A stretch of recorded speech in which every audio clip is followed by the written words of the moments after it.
Matthew 28:19-20, the Great Commission. Every English Bible reads it as 4 commands. Go therefore and make disciples of all nations, baptizing them in the name of the Father and of the Son and of the Holy Spirit, teaching them to observe all that I have commanded you. Go, make disciples, baptize, teach. 4 imperatives, preached as the church's marching orders. The Greek has 4 verbs too, but only one is an imperative. The other 3 are dependent participles. This is not contested. Daniel Wallace, Stanley Porter, A.T. Robertson, D.A. Carson, every standard intermediate Greek grammar reads it this way. The traditional English reading is a translation choice, not a grammatical fact. To understand what Jesus actually commanded, you have to look at the 4 Greek verbs one at a time and see what grammatical form each one takes. The verb endings carry information English flattens, and in this verse, the verb endings are the entire conversation. Here are the 4 Greek verbs with their forms. Poreuthentes, aorist passive plural, nominative, masculine. The closest English is having gone or as you go. It is not a command. It is a verb form describing an attendant circumstance, a background action.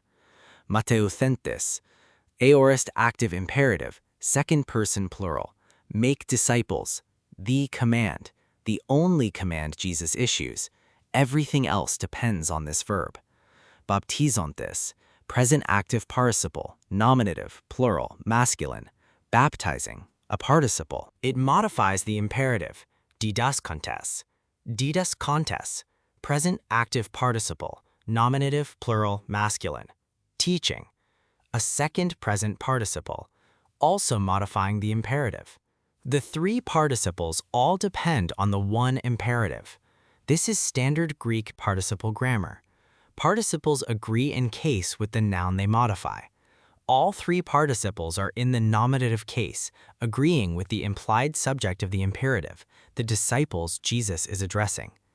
You disciples, you who go, you who baptize, you who teach, make disciples.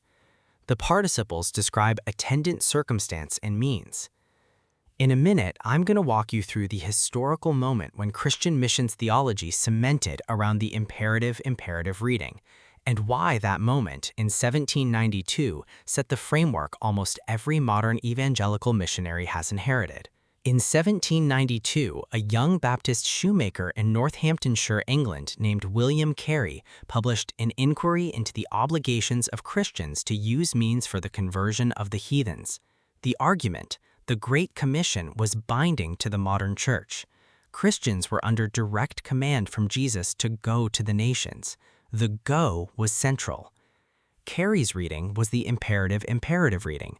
Go, make disciples, baptize, teach, 4 coordinate commands. The inquiry was a sensation. Carey founded the Baptist Missionary Society in 1792, sailed for India in 1793, and spent the next 41 years there.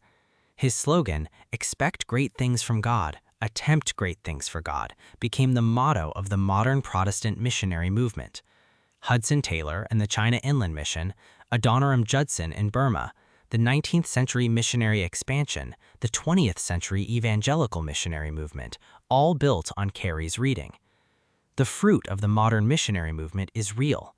Bible translation into hundreds of languages, the growth of the global church, Christianity becoming a non-Western majority religion in the 20th century. None of this is being minimized. A little later, I'll show you what changes under the correct grammar, but first, the grammatical issue Carey overlooked. Carey was not a professional Greek scholar. He had access to Greek grammars, but his missionary urgency drove his reading. He saw "go ye therefore" in the King James and read it as a coordinate imperative. The Greek behind "go ye therefore" is poreuthentes, a participle, not an imperative. The grammatical correction was always available. It just wasn't politically convenient.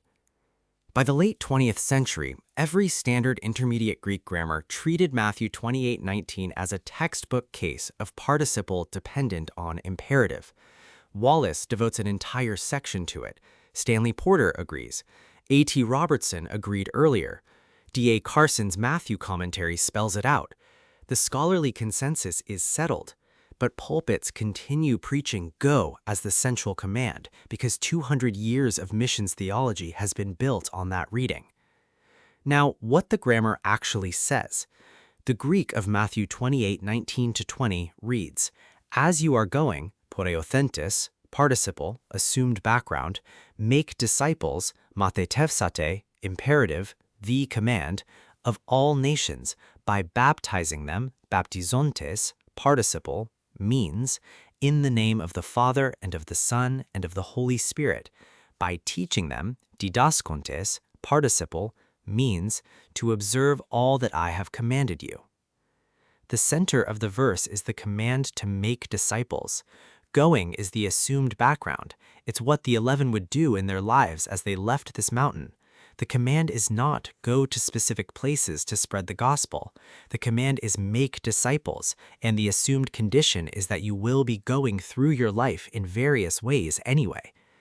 The reading is more demanding, not less. The imperative reading lets disciple-making become a specialized calling for missionaries. Under the correct participle reading, the command is universal. As you are going through your life, at your job, at home, in your neighborhood, on a plane in another country, make disciples. Disciple-making is the daily practice for all Christians, not the specialized work of the missionary class. The two means specified, baptizing and teaching, also matter. Disciple-making is not vague. It has two concrete components: bringing people into the visible church, baptizing, and instructing them in obedience to Christ's teachings, teaching. These are the means. The command is to do these means while you are going through your life for the purpose of making disciples. The grammar is settled. The missions theology framing built on go drove fruitful work for 200 years, but the grammar always pointed to disciple-making as the central command. The reframing does not minimize cross-cultural mission. People still need to go to where the gospel has not been preached, but the verse commands every Christian, wherever they are going, to make disciples.